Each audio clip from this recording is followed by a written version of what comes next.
शासनाच्या आश्वासनानंतर सत्याग्रह व जेलभरो आंदोलन तुर्तास स्थगित. बुलढाणा जिल्ह्यातील खामगाव तालुक्यातील आंबेटाकळी चौफुली येथे महसूल व वन विभागाच्या जमिनीवरील अतिक्रमणग्रस्त तसेच भूमिहीन शेतकऱ्यांच्या विविध मागण्यांसाठी भूमिमुक्ती मोर्चा आणि बहुजन मुक्ती मोर्चाच्या वतीने सत्याग्रह व जेलभरो आंदोलनाचे आयोजन करण्यात आले होते. या आंदोलनाचे नेतृत्व भाई प्रदीप अंभोरे यांनी केले असून जिल्हाभरातून शेकडो शेतकरी मोठ्या संख्येने या आंदोलनात सहभागी झाले होते.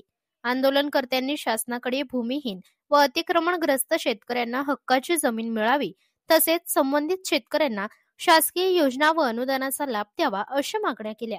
दरम्यान तहसीलदार सुनील पाटील यांनी तात्काळ घटनास्थळी भेट देऊन आंदोलनकर्त्यांशी चर्चा केली. शासन स्तरावर त्यांच्या मागण्यांबाबत सकारात्मक भूमिका घेण्यात येईल असे आश्वासन त्यांनी दिले. शासनाच्या या आश्वासनानंतर आंदोलनकर्त्यांनी आपला सत्याग्रह व जेलभरो आंदोलन तुर्तास मागे घेण्याचा निर्णय घेतला आहे. Bureau report, India news 1 Marathi.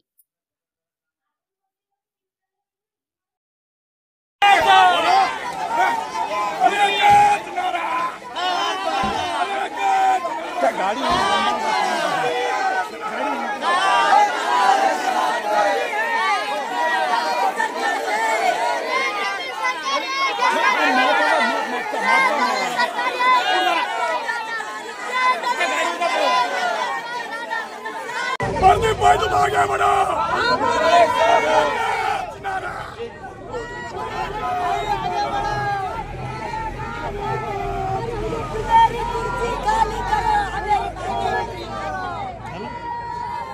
संघटनेच्या वतीनं भूमिहीनांच्या शेतकऱ्यांच्या कर्जमुक्ती, त्यांच्या जमिनीचे पट्टे, त्यांच्या घरकुलाला 2.5 लाख रुपयाची मुभा आणि इतर ज्या सामाजिक न्यायाचे जे प्रश्न आहेत त्यांच्या प्रश्नासाठी आज संघटनेच्या वतीनं हा या ठिकाणी जेलभरो सत्याग्रह आंदोलन या ठिकाणी करण्यात आलं होतं.